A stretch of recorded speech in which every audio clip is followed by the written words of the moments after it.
Hello, welcome back dear students, welcome back to our e-learning sessions. This e-learning sessions initiated by Sri Vidyadis Vidya Sankul under the guidance of Dr. G.M. Sutaria sir. And welcome back to our subject SPCC, part first, that is the commercial correspondence, and chapter number first, that is banking correspondence. But before that, as discussed in previous session, that first of all we will try to understand some of the basic concepts related letters, so that in next course of time you will be able to understand how to write letter, what are the different points that should be considered in mind while you are writing a letter and everything.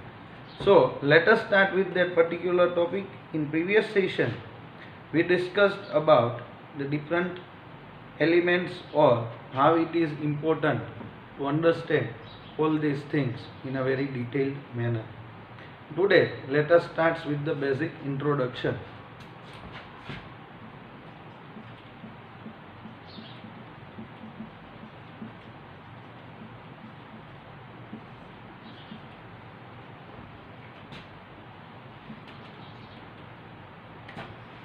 There are different styles of letters are there. પહેલાં ત્યાંથી શરૂ કરીએ કે અલગ અલગ styles હોય છે લેટરની, બરાબર છે, જે ટૂંકમાં આમ તો આગળ જતાં તમને ખબર પડે. સમજો કે પહેલાં સૌથી પહેલાં ટાઈપ્સ ઓફ લેટર રાઇટિંગ જોઈએ તો એમાં બે ટાઈપના લેટર્સ આવે છે, ફોર્મલ લેટર્સ અને ઇન્ફોર્મલ લેટર્સ. જેમાં ઇન્ફોર્મલ લેટર્સની અંદર જનરલી આપણે લેટર્સ ઓફ ગ્રીટિંગ્સ, પછી કંડોલ્સ, પછી કોંગ્રેચ્યુલેશન્સ, ઇન્વિટેશન એટસેટ્રા. પણ જે ફોર્મલ લેટર્સ આવે છે એની અંદર બિઝનેસ લેટર્સ આવે છે. બિઝનેસ લેટર એટલે શું? તો કે letters written with the purpose of advertising and expanding business, જે આપણે લાસ્ટ સેશનમાં ડિસ્કસ કર્યા હતા. જેમ કે letter of inquiry, letters of order, letters of agency etcetera. એ બધા એડવર્ટાઇઝિંગ અને બિઝનેસ એક્સપેન્શન માટે છે. જ્યારે ઓફિશિયલ લેટર્સ છે એ એવા લેટર્સ છે રિગાર્ડિંગ એડમિનિસ્ટ્રેટિવ મેટર્સ, જેમ કે applications, letters regarding ration card, water problem etcetera, જે આપણે બધી લોકલ કોમ્યુનિટીને ને બધાને લખવાના છે, લોકલ ઓથોરિટીને ને એ બધા ઓફિશિયલ લેટર્સમાં આવે છે. નેક્સ્ટ છે સ્ટાઇલ ઓફ બિઝનેસ લેટર્સ. સમજો કે અલગ અલગ કન્ટ્રીઝમાં, અલગ અલગ સ્ટેટમાં, અલગ અલગ જગ્યાએ ટાઈમ ટુ ટાઈમ લોકોએ અલગ અલગ ટાઈપના લેટર્સ છે એ એમની રીતે એ લોકો લખતા હોય. કેમ આપણે અલગ અલગ કેટલી બધી લેંગ્વેજ યુઝ કરીએ છીએ, ગુજરાતી, હિન્દી, ઇંગ્લિશ, ઉર્દુ, તમિલ, કન્નડ, મલયાલમ, તામિલ, કેટલી ભાષા છે. તો એવી જ રીતના અલગ અલગ સ્ટાઇલ્સ છે જે અલગ અલગ કન્ટ્રીઝમાં અથવા તો અલગ અલગ ટાઈમ પીરિયડમાં યુઝ થઈ છે. જેમ કે fully block style, semi indented style, hanging indented style, modified block. જો બ્લોક સ્ટાઇલ હતી ફુલ્લી બ્લોક સ્ટાઇલ તો એની સામે મોડિફાઈડ બ્લોક સ્ટાઇલ આવે. સેમી ઇન્ડેન્ટેડ સ્ટાઇલ હોય તો એની સામે ફુલ્લી ઇન્ડેન્ટેડ સ્ટાઇલ આવે. હેંગિંગ ઇન્ડેન્ટેડ સ્ટાઇલ હોય તો એની સામે નોમા સ્ટાઇલ આવે. તો આપણે પહેલાં ખાલી આ બધામાં શું ફરક છે એ સમજી લઈએ. પહેલું છે ફુલ્લી બ્લોક્ડ સ્ટાઇલ.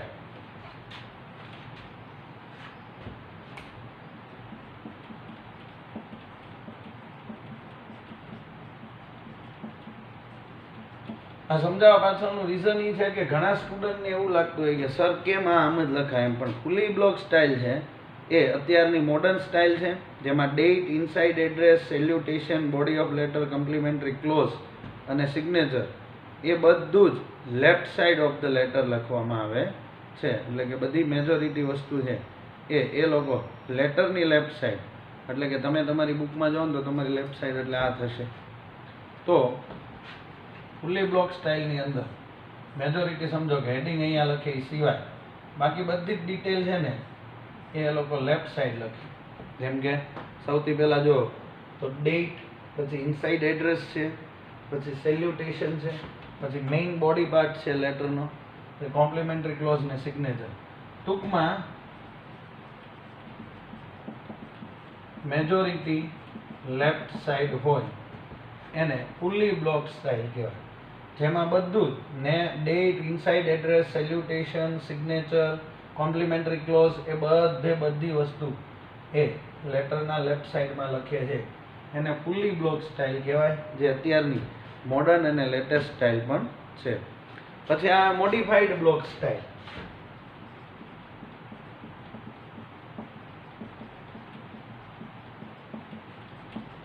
હવે મોડિફાઈડ બ્લોક સ્ટાઇલની અંદર આપણે જોઈએ તો it is the most popular method of letter writing. Inside address, salutation and main part of the letter are written on the left side of the letter, while date of letter, complimentary clause and signature are written on the right side. હવે સૌથી પહેલા સમજો, આ date જે અહીંયા left side હતી એ અહીંયા right side છે. આ ઇનસાઇડ એડ્રેસ જે લેફ્ટ સાઈડ હતું એ લેફ્ટ સાઈડ જ છે. પછી બીજું શું કીધું? સેલ્યુટેશન જે અહીંયા લેફ્ટ સાઈડ હતું એ અહીંયા પણ લેફ્ટ સાઈડ જ છે. એટલે કે inside address, salutation and main part of the letter are written on the left side. એટલે કે મેઇન પાર્ટ છે એ પણ આમ લેફ્ટ ટુ રાઈટ જ લખવામાં આવે છે. આ ત્રણમાંથી ને જે પહેલી ડેટ હતી ને અહીંયા આવી, બાકીના 2 પોઈન્ટ અહીંયા આવ્યા. હવે અહીંયા આગળ નીચે સિગ્નેચર અને સેલ્યુટેશન હતું એ બંને વસ્તુ, સોરી, કોમ્પ્લિમેન્ટરી ક્લોઝ જે અહીંયા હતું એ હવે અહીંયા આવશે અને સિગ્નેચર જે અહીંયા હતી એ અહીંયા આવશે.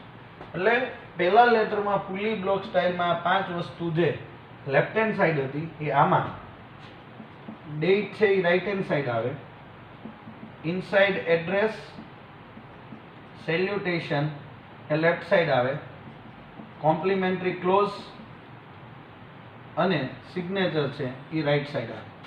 આમાં 5 વસ્તુ લેફ્ટ સાઈડ આવે, આમાં 3 વસ્તુ રાઈટ સાઈડ આવે, 2 વસ્તુ છે એ લેફ્ટ સાઈડ આવે. થર્ડ એટલે પણ એ આ પોપ્યુલર છે, મેજોરિટી આપણે અત્યારના લેટર જોઈએ ને એ બધા આ સ્ટાઇલના. આપણે અત્યારે કોઈ પણ તમે હમણાં તો કેવું થઈ ગયું છે કે પેન્ડેમિક સિચ્યુએશનના લીધે થઈને જે બધા સર્ક્યુલર્સ આવતા હોય છે, ગવર્મેન્ટના સર્ક્યુલર આવતા હોય, બોર્ડમાંથી સર્ક્યુલર આવતા હોય છે, એ બધા આ સ્ટાઇલના હોય છે, જેમાં ડેટ આ બાજુ લખે, ઇનસાઇડ એડ્રેસ. અહીંયા તો હેડિંગ આવે જ, આ જેમ હેડિંગ છે ને એમ હેડિંગ તો વચ્ચે જ આવે. ડેટ અહીંયા હોય, ઇનસાઇડ એડ્રેસ અહીંયા આવે, સેલ્યુટેશન અહીંયા આવે, પછી બોડીના મેઇન પાર્ટ, પછી કોમ્પ્લિમેન્ટરી ક્લોઝ અને સિગ્નેચર એ અહીંયા આવે. એટલે આ સૌથી પોપ્યુલર છે જે અત્યારે યુઝ થાય. આ સૌથી મોડર્ન છે. કોર્પોરેટમાં બધા આવું યુઝ થાય છે, રૂટીનમાં બધા આવું યુઝ થાય. એટલા માટે સમજાવવા માટે થઈને તમને સ્ટાઇલ સમજાવવાની છે. બરાબર છે? એ સિવાય બાકીના બધા છે એ મોરઓરલેસ કોમન આવે છે. આપણે આ 2 સ્ટાઇલ છે એ જનરલી યુઝ કરતા હોઈએ છીએ. હવે જે મેઇન પાર્ટ આજે આપણે ડિસ્કસ કરવાનો છે એ છે layout of a business letter, કે બિઝનેસ લેટર છે એ કઈ રીતના બનતો હોય છે.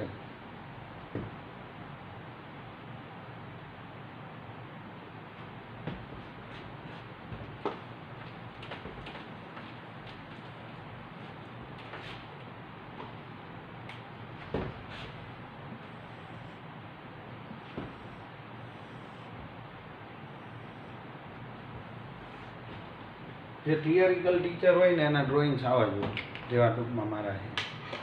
બરાબર છે? હવે એની અંદર કેટલા પોઈન્ટ્સ આવે છે તે આપણે જોતા જઈએ.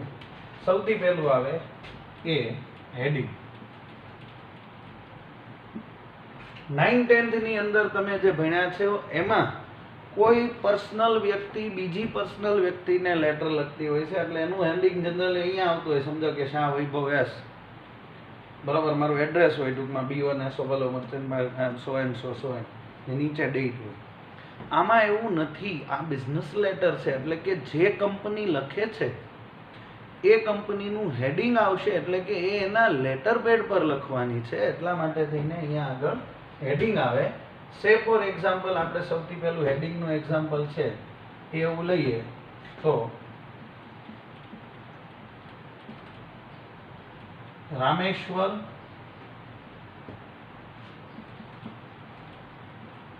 Trading A33 Danapith main road Bhavnagar. તો આવી રીતનું ઉપર હેડિંગમાં સૌથી પહેલું એનું કંપનીનું નેમ આવે, પછી જો તો એનું થઈ ગયું હેડિંગ, જે બેઝિકલી 3 લાઇન્સની અંદર આપણે છે એ કમ્પ્લીટ કરવાનું હોય છે. સેકન્ડ આવે ડેટ. તો કમ્પલસરી હવેથી ડેટ તમારે અહીંયા આગળ જ લખવાની રહેશે. પહેલાં તમે શું કરતા હતા તો કે આ હેડિંગ છે અહીંયા લખતા હતા, મિસ્ટર વૈભવ શાહ અને આમ ડેટ એની નીચે લખતા હતા. હવે એવું નથી. 3 લાઇન હેડિંગ, 1 લાઇન બ્લેન્ક છોડો, પછી તરત ડેટ લખો. બહુ લાઇન બ્લેન્ક પણ નહીં છોડવાની, અનનેસેસરી, અને બહુ બધું ભરીને નહીં લખવાનું. બે બાજુ ધ્યાન રાખવાનું છે. આ બધા જે અત્યારે આપણે ડિસ્કસ કરીએ છીએ ને એ છે compulsory part of the business letter. આની સાથે સાથે આ કમ્પલસરી પાર્ટ છે એની સાથે સાથે આપણે અહીંયા લેતા જઈએ તો અહીંયા આગળ તમે તમારો ફોન નંબર અને જો ત્યાં નીચે જગ્યા હોય તો ઠીક છે, નહીં તો ડેટની ઉપર ઈમેલ એડ્રેસ પણ લખી શકો છો. બ્લુવાળા જેટલા પણ આપણે ડિસ્કસ કરશું એ બધા કમ્પલસરી પાર્ટ છે કે જે આપણે ડિસ્કસ કરીએ છીએ. જ્યારે બ્લેકવાળા છે એ બધા છે એ આપણે કયા ડિસ્કસ કરીએ છીએ? ઓકેશનલ પાર્ટ. તમે 11નું એસપીસીસી કોઈ જુનિયર પાસેથી લ્યો, અથવા તો એની તમે જો તમારે જરૂર હોય તો તમે રિક્વેસ્ટ કરશો તો એડમિનમાંથીને તમને એની સોફ્ટ કોપી જેવી રીતના 12થની ટેક્સ્ટ બુકની મળી છે મળશે. એની અંદર આ ચેપ્ટર છે પેજ નંબર 18 ઉપર આ બધી વસ્તુ છે જે તમે સમજી શકો છો. બરાબર છે. હેડિંગની અંદર આપણે વાત થઈ ગઈ છે. બરાબર, કે હેડિંગ કઈ રીતના કરવાનું હોય છે. એની અંદર તો બહુ બધું ડિટેલમાં છે કે આખું લેટર હેડ જ હોય. અહીંયા સુધીનું આ ડેટ સુધીનું છે ને એ આખું લેટર હેડ જ કંપની આવી રીતના બનાવેલું હોય, જેમાં એનો ફોન નંબર, ઈમેલ આઈડી અને ડેટની જગ્યા બ્લેન્ક મૂકી હોય ત્યાં સુધીનો આખો લેટર હેડ છે એ કંપની પાસે રેડીમેડ જ હોય છે. બે જાતનો ડેટ લખવાની મેથડ છે. એક છે અમેરિકન મેથડ. અમેરિકન મેથડ છે એમાં જાન્યુઆરી 10, 2020 આવી રીતનું લખાય છે. જ્યારે આપણે જે યુઝ કરીએ છીએ એ છે 10th જાન્યુઆરી 2020. આ છે બ્રિટિશ સ્ટાઇલ, બ્રિટિશ મેથડ છે કે જેમાં આમ લખાય, અને અમેરિકન મેથડ છે કે જેમાં આમ લખાય. આ તમને એટલા માટે કે તમે બંને રીતે લખો એ સાચું પડે છે, ખોટું નથી પડતું, પણ તમને ખબર હોવી જોઈએ. સમજો કે તમને એવું એમસીક્યુ, તમને તો નહીં પૂછાય, સોરી, 11thમાં એવું એમસીક્યુ પૂછાણું હોય કે આ કયું છે, તો આ અમેરિકન છે ને આ છે એ બ્રિટિશ છે. એ તમને આવડવું જોઈએ. એટલે પહેલું હેડિંગ, પછી બીજું આપણે જે ડિસ્કસ કર્યું એ છે ડેટ, કે જે ડેટની અંદર આપણે એના રિલેટેડ બધા ટોપિક છે જોયા. જેમને આ સમજવામાં થોડો ઘણો પ્રોબ્લેમ થતો હોય, જે લોકો આ ટોપિક હું અત્યારે જેમ સમજાવું છું એમ નથી સમજી શકતા અને એમને ઇશ્યુઝ આવે છે, એમને હું એક રિક્વેસ્ટ કરીશ કે તમે પ્લીઝ 11th સ્ટેન્ડર્ડનું એ જે ચેપ્ટર નંબર 3 છે, આઈ હોપ એ ચેપ્ટર છે ને, નહીં 4 છે, sorry, layout of a business letter, A please એક વખત લઈ અને રીડ કરી લો, કેમ કે એના પર જ તમારા 40 માર્ક્સ છે એ ડિપેન્ડન્ટ છે. તમને લેટર કઈ રીતના, એમાં તમને બધું ક્લિયર કીધું છે કે ક્યારે તમારે આવી રીતના પંક્ચ્યુએશન્સ મૂકવાના હોય છે, ક્યારે તમે ફૂલ સ્ટોપ મૂકી શકો છો, ક્યારે તમે કોમા મૂકી શકો છો, એ રિલેટેડ બધું એની અંદર ડિટેલમાં આપ્યું છે. એટલે કે હેડિંગ આવી ગયું, પછી સેકન્ડ આવી ગયું ડેટ, થર્ડ આવશે ઇનસાઇડ એડ્રેસ. ડેટ પછીની લાઈનમાં સામેની બાજુ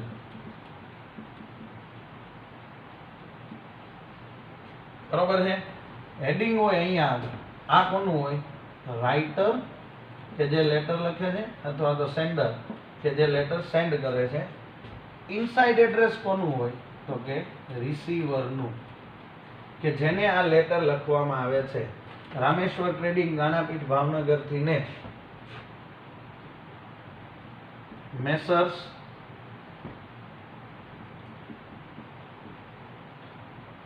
અક્ષા business A29 Boolean market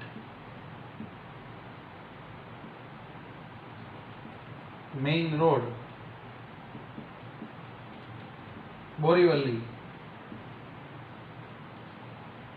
Mumbai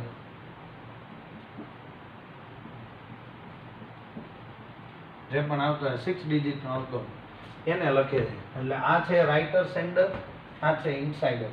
આ ત્રણ મેઇન પોઈન્ટ છે હેડિંગ, ડેટ ને ઇનસાઇડ એડ્રેસ, કે જે કમ્પલસરી કોઈ પણ લેટરની અંદર હોવા જ જોઈએ. જ્યારે ફોન નંબર ને ઈમેલ એડ્રેસ છે એ આપણે જનરલી શેમાં લીધા છે? ઓકેશનલ પાર્ટમાં. એટલે કે ધારો કે કોઈક લેટરમાં ફોન નંબર કે એવું ના લખાણું હોય તો ચાલે, પણ આપણે એ ભૂલ કરવાની નથી.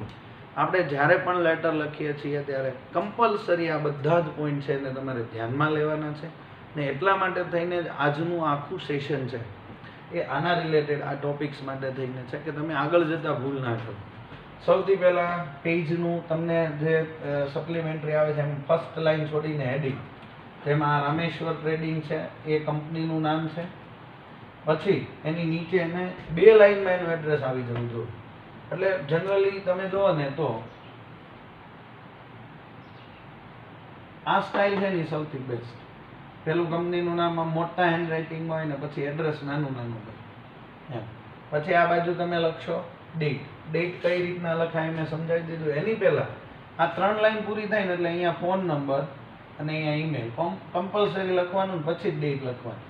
આટલી વસ્તુ છે એની ખાસ ધ્યાનમાં રાખો, તો જ તમને લેટરનું એક પર્ટિક્યુલર ફોર્મેટ જે માઇન્ડમાં બેસાડવાનું છે એની બેસશે.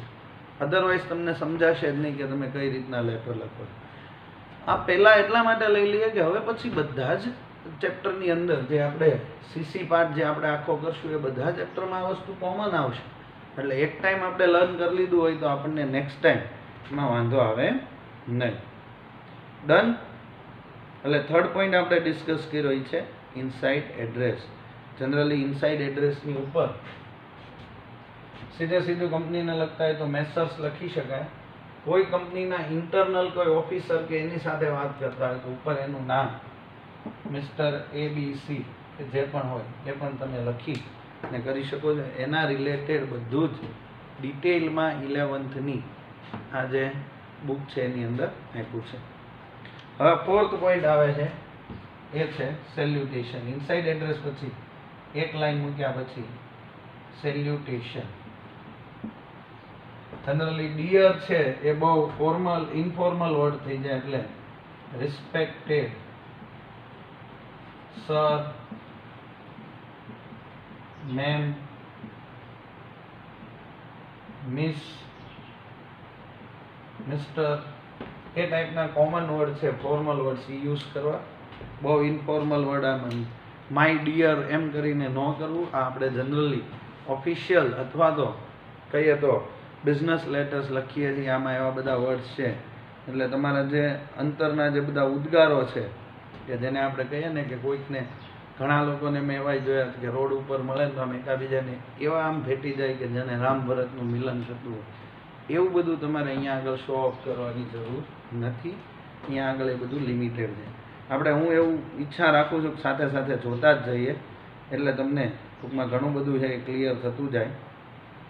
હેડિંગની અંદર આપણે વાત થઈ ગઈ. આમાં બહુ મોટો પેરેગ્રાફ આપ્યો છે, પણ હેડિંગ છે એ કમ્પલસરી તમારે એવું જ લાગવું જોઈએ કે કંપનીનું લેટર હેડ છે.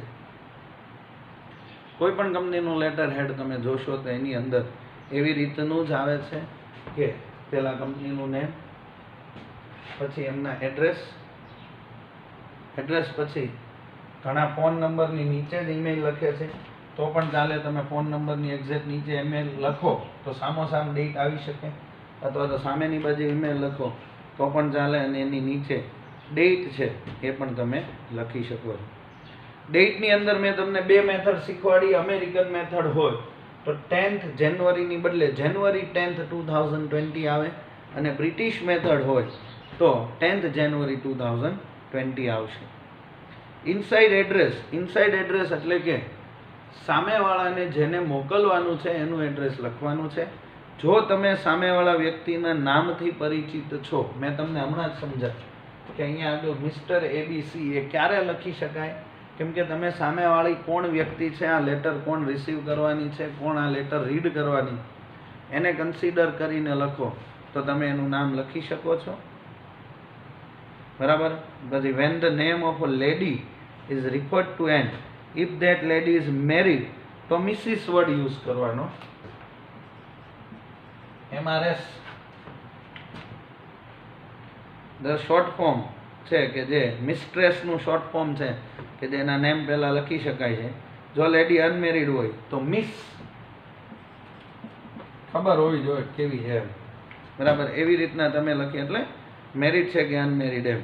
અને જો તમે કન્ફ્યુઝ હો કે તમને બેમાંથી એકેયની ખબર જ નથી તો બહુ દોઢ ડાયા થયા વગર આ વર્ડ છે ને યુઝ કરવાનો, MS.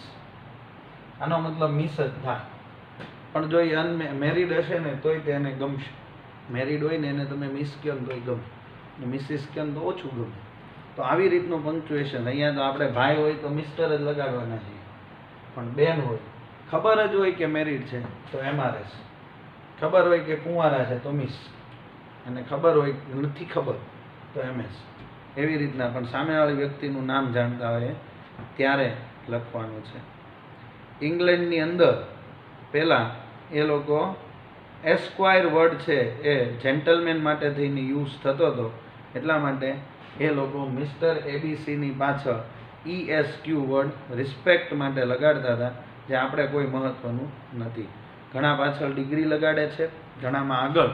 તો આગળ તમને ખબર હોય તો તમે આગળ ડૉક્ટર PhD હોય અથવા તો નોર્મલ ડૉક્ટર હોય તો તમે ડૉક્ટર વર્ડ લગાડી શકો છો. પ્રોફેસર હોય તો પ્રોફેસર વર્ડ લગાડી શકો છો. પ્રિન્સિપલ હોય તો પ્રિન વર્ડ લગાડી શકો છો. આ બધા એવા કોમન પ્રોનાઉન્સ છે કે જે આપણે યુઝ કરતા હોઈએ છીએ. અધરવાઇઝ તમારે એની પોસ્ટ લખવાની હોય. ધારો કે આ મેસર્સ અક્ષા બિઝનેસની અંદર તમારે એના પ્રોડક્શન મેનેજર સાથે વાત કરવાની છે તો લખવાનું ધી પ્રોડક્શન મેનેજર. આ બધું ઇનસાઇડ એડ્રેસ અહીંયા જ આવશે હો, અતિશયોક્તિ નથી. 3 to 4 લાઇનની અંદર બધું સમજાઈ જવું જોઈએ. એ તો જો કે આપણે પ્રેક્ટિકલી કરશું એટલે તમને બધું સમજાય જ જશે એમ. પછી આવ્યું સેલ્યુટેશન. તો ઇનસાઇડ એડ્રેસ પછી આપણે એમને અમુક અમુક જાતના જે સેલ્યુટેશન છે એનાથીને સંબોધવાના છે, જેમ કે રિસ્પેક્ટેડ છે, જેન્ટલમેન, મિસ, મિસ્ટ્રેસ હોય તો ડિયર સર, ડિયર મેડમ એવું પણ તમે કરી શકો. રિસ્પેક્ટેડ સર મેડમ જગ્યાએ તમે ડિયર સર, ડિયર મેડમ. જો જ્યારે તમને ખબર ન હોય ને કે સામે કોણ છે ત્યારે આવું કરી નાખવાનું, સર/મેડમ.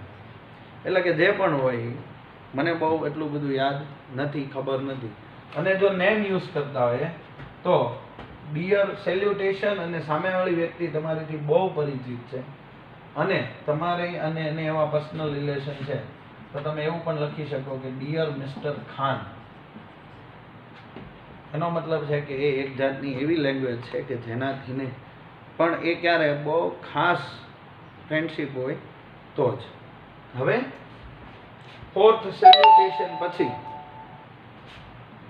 5th પોઈન્ટ જે આવે છે એ છે body of the letter.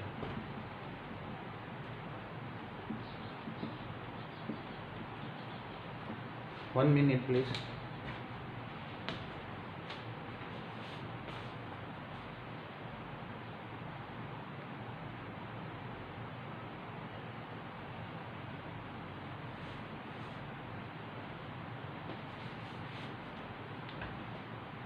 Sorry for interruption.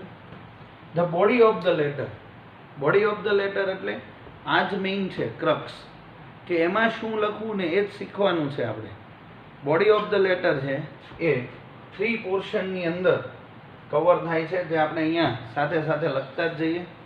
સૌથી પહેલું છે ઇન્ટ્રોડક્ટરી પેરેગ્રાફ.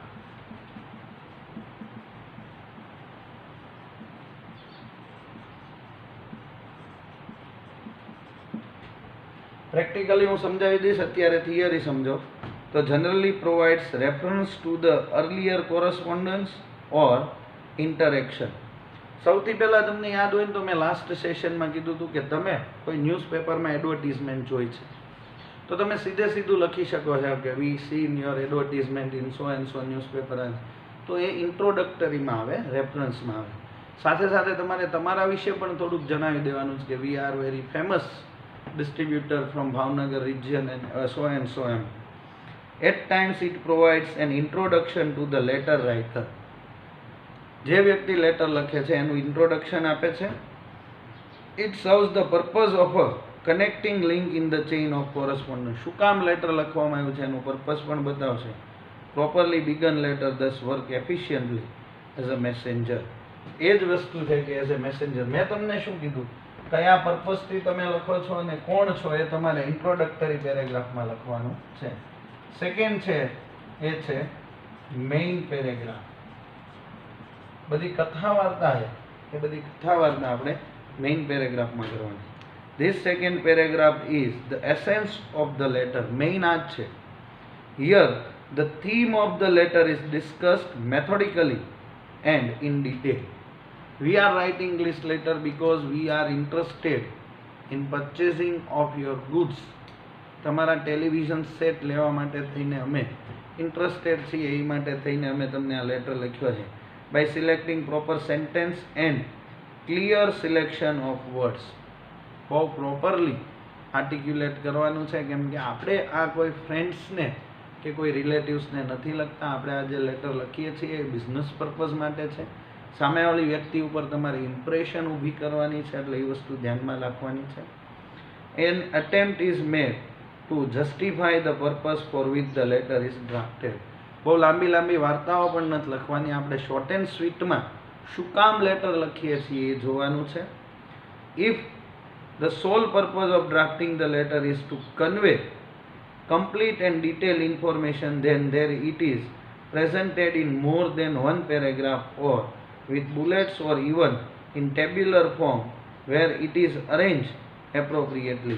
જો તમારે સામેવાળાને કોઈ ડિટેલ્ડ ઇન્વેસ્ટિગેશન રિપોર્ટ આપવાનો હોય તો ઓબ્વિયસ છે કે તમે લાંબી લાંબી વાર્તાઓ લખી શકો, એક કરતાં વધારે પેરેગ્રાફમાં લખી શકો છો, એ બધાને નંબરિંગ આપી શકો છો, બુલેટ પોઈન્ટ્સથી લખી શકો છો, ટેબ્યુલર ફોર્મમાં પણ લખી શકો છો. An attempt is made here to impart information in a precise manner. બહુ short and sweet લખવાનું, so that the reader gets it equally well and his interest is maintained. બહુ લાંબી લાંબી કથા વાર્તા કરો તો એ કંટાળી જાય, એ નહીં કરો. Introductory paragraph 3 to 4 lines, main paragraph 6 to 7 lines, third concluding paragraph 2 to 3 lines. વધારે નહીં, આટલું જ લખવાનું. The letter writer here clearly mentioned what he expects from the reader and moves in the direction of ending the letter. બરાબર. we eagerly waiting for your response, or we hope that we'll move forward and this particular agreement will take place within a short period of time and we'll move ahead in the journey of this business. એટલે આપણે આપણો intention છે એમાં બતાવી દેવાનું. he makes an attempt to convert the prospective customer into an actual customer by giving some assurance, and if in future we'll move forward, then I give you assurance that will not give any kind of chance of complaint and errors and mistake in near future. એટલે assurance પણ આપે છે કે જેનાથી સામેવાળો છે એ આપણી વાતમાં આવી જાય. It should be noted that certain regular expressions mentioned after the third paragraph and before the complementary clause should be written as follow. ઘણા બધા અમુક વસ્તુ આપણે લખીએ છીએ, એમાં ઘણા એવું લખતા હોય થેન્કિંગ યુ.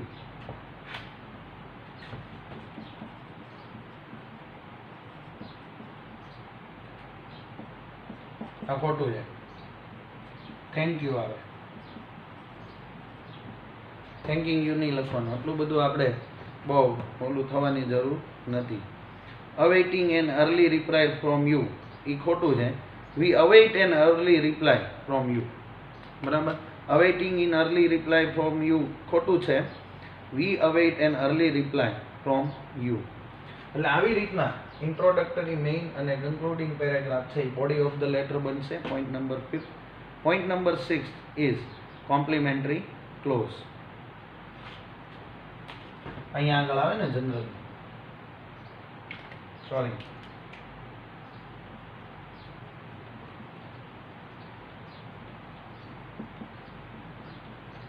કોમ્પ્લિમેન્ટરી ક્લોઝ કઈ રીતના યુઝ થાય એ હું સમજાવું. જનરલી 11ની બુક્સમાં જે બધું આપ્યું છે એ જ આપણે ડિસ્કસ કરીએ છીએ. એટલે તમે એમાં જો તમે સેલ્યુટેશન વખતે ડિયર સર, ડિયર મેડમ કે ખાલી સર વર્ડ યુઝ કર્યો હશે તો કોમ્પ્લિમેન્ટરી ક્લોઝ આવશે યોર્સ ફેithફુલી. બરાબર. એમાંય ઘણા ભૂલ કરે છે, યોર્સ એપોસ્ટ્રોફી બનાવે છે, એવું નથી હોતું, સીધે સીધું જ યોર્સ ફેithફુલી એટલું જ આવી જાય છે. બરાબર છે. ડિયર સર, ડિયર મેડમ અથવા તો સર લખ્યું હોય તો કોમ્પ્લિમેન્ટરી ક્લોઝ છે એ યોર્સ ફેithફુલી આવે. Dear mister Sheikh, dear mister Pathan અથવા તો ડિયર નરગીસ એવું લખ્યું હોય તો યોર્સ ફેithફુલીની બદલે યોર્સ સિન્સિયરલી આવશે. My dear Jehan, my dear Nancy એવું લખ્યું હોય તો યોર ટ્રુલીસ અથવા તો યોર્સ આવા વર્ડ છે એ જનરલી આપણે અહીંયા સેલ્યુટેશનની કોમ્પ્લિમેન્ટરી ક્લોઝની અંદર યુઝ કરવાના હોય છે. બરાબર. અને ઘણા લોકો અહીંયા કોમ્પ્લિમેન્ટરી ક્લોઝની અંદર યોર્સ ફેithફુલી પછી નીચે સિગ્નેચર કરતા હોય છે તો સિગ્નેચરની નીચે એને કમ્પલસરી પોતાનું નેમ કે કોણે સિગ્નેચર કરી છે એ લખવું પડે. એને કહેવાય પર પ્રો સિગ્નેચર અથવા તો પર પ્રોક્લેમેશન ક્યુરેશનમ. બરાબર. હવે આ બધા જે લેટર આપણે ડિસ્કસ કર્યા આ બધા હતા કમ્પલસરી પાર્ટ. અમુક જે આપણે પાર્ટ ડિસ્કસ કરવાના છે સાથે સાથે એ છે ઓકેશનલ પાર્ટ. ઓકેશનલ પાર્ટની અંદર પહેલું આવે પર્સનલ એન્ડ અધર નોટેશન, જેમાં ફોન નંબર, ઈમેલ, ડેટ પછી પર્સનલ એન્ડ અધર નોટેશન આવે. અહીંયા એ બ્લેકથી લખવાનું. આ બધા ઓકેશનલ પાર્ટ એટલે કે દરેક લેટરમાં નથી આવતા, અમુકમાં જ આવે. પર્સનલ એન્ડ અધર નોટેશન એટલે કે ઘણી વખત સમજો કે આ રામેશ્વર ટ્રેડિંગ છે એ બહુ મોટી ઓફિસ છે જેની અંદર નાના 150 થી 200 અલગ અલગ ઓફિસીસ આવેલી છે. કોણ લેટર લખે છે અને કોને લખે છે એવું ખબર ન પડે એ ટાઈમે તમે પર્સનલ એન્ડ અધર નોટેશનથી સામેવાળાને કન્વે કરી શકો છો કે આ લેટર કોણે લખેલો છે. સાથે અહીંયા આગળ સેલ્યુટેશન પહેલા એક અટેન્શન લાઈન બનાવવામાં આવે છે.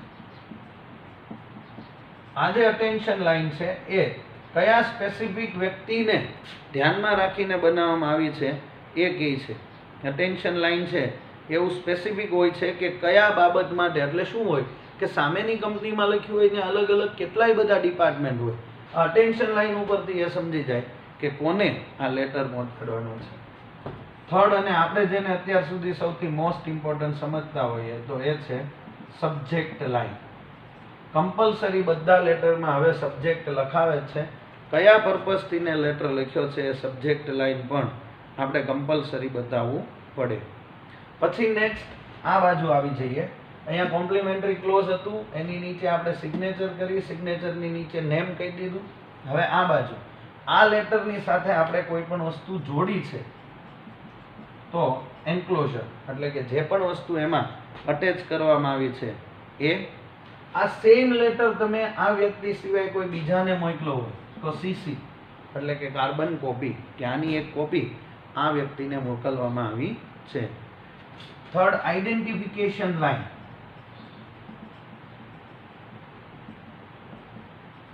ત્યાં પર્સનલ એન્ડ અધર નોટેશન હોય ત્યારે આઈડેન્ટિફિકેશન લાઈન યુઝ થાય. પછી મેઇલિંગ ઇન્સ્ટ્રક્શન. મેઇલિંગ ઇન્સ્ટ્રક્શનમાં શું હોય? નોર્મલ લેટર, પછી રજિસ્ટર્ડ પોસ્ટ, પછી ઇનલાઇન લેટર, એવી રીતના અર્જન્ટ, નોટ સો અર્જન્ટ એ બધું આવે. અને લાસ્ટ આવે પોસ્ટસ્ક્રિપ્ટ. પોસ્ટસ્ક્રિપ્ટ ક્યારેક આપણે લેટર લખતા હોઈએ ત્યારે એવું પોસિબલ બને છે કે અમુક ઇન્ફોર્મેશન એવી રહી ગઈ હોય કે જે આપણે લેટરમાં મેન્શન કરવી જરૂરી હતી પણ મેન્શન કરવી ભૂલી ગયા, અથવા તો એ મેન્શન કરી હોય એની સામે કોઈક વ્યક્તિનું ધ્યાન ખેંચવું હોય. આપણે સામે કોઈક વ્યક્તિ છે કે જેને આ માટેની ઇન્ફોર્મેશન બહુ સ્પેસિફિકલી આપવી જરૂરી છે, તો એવા સંજોગોની અંદર આપણે આ પોઈન્ટ છે એ ધ્યાનમાં લેવાનો આવે. હવે ફરી એક વખત આખું બધું જોઈ લઈએ એટલે આપણને ક્લિયરલી અન્ડરસ્ટેન્ડિંગ આવી જાય કે શું છે કઈ રીતના લેટર. સૌથી પહેલાં હેડિંગ, તેમાં જનરલી સામેવાળી એટલે કે જે મેઇન પાર્ટી કે જે રાઇટર છે એનું પોતાનું નેમ અને એડ્રેસ, ફોન નંબર અને ઈમેલ આઈડી હોય છે. આટલી વસ્તુ એની અંદર આવે છે. સેકન્ડ ડેટ, તો ડેટ લખવા માટે હંમેશા આપણે જમણી બાજુ યુઝ કરશું, રાઇટ હેન્ડ સાઈડ. ત્યાં આગળ ડેટ અમેરિકન સ્ટાઇલ અને બ્રિટિશ સ્ટાઇલ એમ બે રીતના યુઝ થાય છે. થર્ડ વન છે ઇનસાઇડ એડ્રેસ, જે આપણે લેફ્ટ હેન્ડ સાઈડ લખીએ. એમાં જો સામેવાળી વ્યક્તિનું નામ ખબર હોય તો નેમ, અધરવાઇઝ એની પોસ્ટ અને એનું આખું એડ્રેસ. પછી સેલ્યુટેશન, જેમાં dear sir, madam, respected sir, madam, mister ક્યારે યુઝ કરવું, મિસ ક્યારે યુઝ કરવું, મિસિસ ક્યારે યુઝ કરવું, એ બધા પોઈન્ટ આપણે ડિસ્કસ કર્યા. પછી body of the letter, introductory paragraph, intention of the letter and a small introduction of a writer, main paragraph, main intention and detailed reporting, concluding paragraph, what we expect from them. એ પછી next આવે complimentary close, જેની અંદર yours ફેithfully, yours sincerely, એવી રીતના જે words use થાય છે. અને સેવન્થ પોઈન્ટ જે છે એ છે સિગ્નેચરનો, કે જે આપણે અહીંયા આગળ લીધો, કે અહીંયા આગળ હું લખી નાખેલું, ભૂલી ગયો. આ બધા છે, આ 7 પોઈન્ટ છે એ કમ્પલસરી છે. કોઈ પણ લેટરની અંદર આ 7 પોઈન્ટ આવવા જ જોઈએ. હવે પછી છે ઓકેશનલ પાર્ટ, જેમાં ફોન નંબર, ઈમેલ ને બધું તો ઉપર આવી ગયું હતું. Personal and other notation, personal and other notation હોય છે એ કમ્પલસરી કોઈકનું ધ્યાન ખેંચવા માટે થઈને કરવામાં આવેલું હોય છે. એટેન્શન લાઈન, એટલે કે કયા ડિપાર્ટમેન્ટને રિલેટેડ આ પર્ટિક્યુલર લેટર છે. Subject line, what is the specific subject. એ ડિપાર્ટમેન્ટની અંદર સમજો કે માર્કેટિંગ હોય તો માર્કેટિંગની અંદર એને રોજના કેટલાય લેટર આવતા હોય એ સમજાવવા માટે. પછી અહીંયા બાજુ આવી જવાનું લેફ્ટ સાઈડ, એન્ક્લોઝર. આની સાથે જે કાંઈ પણ વસ્તુ અટેચ કરી છે એનું રિપોર્ટિંગ કરો, એટલે જેના લીધે થઈને ઇન ધ કેસ ક્યારેક વચ્ચે લાઇનમાં કે પોસ્ટમાં ક્યારેક જો એ લેટર છે એ ખોવાઈ ગયો હોય તો સામેવાળી વ્યક્તિને ખબર પડે કે આની સાથે કંઈક એન્ક્લોઝર હતું. એમાં પોઈન્ટ નંબર ઈ એટલે કે 5th, કાર્બન કોપી નોટેશન એટલે કે સીસી. આ જે લેટર છે એ કોઈ વ્યક્તિને ઇન્ફોર્મેશન મળે એટલે તમારા જે ઉપરના ઓથોરિટી છે એને અમે આ એક લેટરની કોપી મોકલી છે. આઈડેન્ટિફિકેશન લાઈન, અહીંયા પર્સનલ ને અધર નોટેશન હોય તો કઈ વ્યક્તિએ લખાયું છે, કની પાસે લખાયું છે. Say for example, this letter is written by miss Sonal in the instruction of professor so and so. કોઈક પ્રોફેસરે આ લેટર લખ્યો છે એટલા માટે સોનલે આ લેટર છે એ ટાઈપ કરીને મોકલ્યો છે. કેમ કે ઘણી વખત એક ઓર્ગેનાઇઝેશનમાં કેટલાય બધા ટાઈપિસ્ટ હોય. ફ્યુચર કોર્સ ઓફ ટાઈમમાં આપણે એમની સાથે ઇન્વેસ્ટિગેશન કરવું હોય અથવા તો રિપોર્ટિંગ કરવું હોય ત્યારે કોણે લેટર લખાયો હતો અને કોની પાસે લખાયો હતો એ જરૂરી છે. પછી છે મેઇલિંગ ઇન્સ્ટ્રક્શન, એટલે કે રજિસ્ટર્ડ પોસ્ટ થ્રુ મોકલવાનું છે, ઇનલાઇન લેટર છે કે પછી ઇન્ટરનેશનલ લેટર છે એની ઇન્ફોર્મેશન. અને લાસ્ટ છે પોસ્ટ સ્ક્રિપ્ટ. કોઈક વસ્તુ કાં તો આપણે આખા લેટરમાં લખવી ભૂલી ગયા છીએ અથવા તો કોઈક સ્પેસિફિક વસ્તુ છે કે જેના માટે થઈને આપણે સામેવાળાનું ધ્યાન ખેંચવા માંગીએ.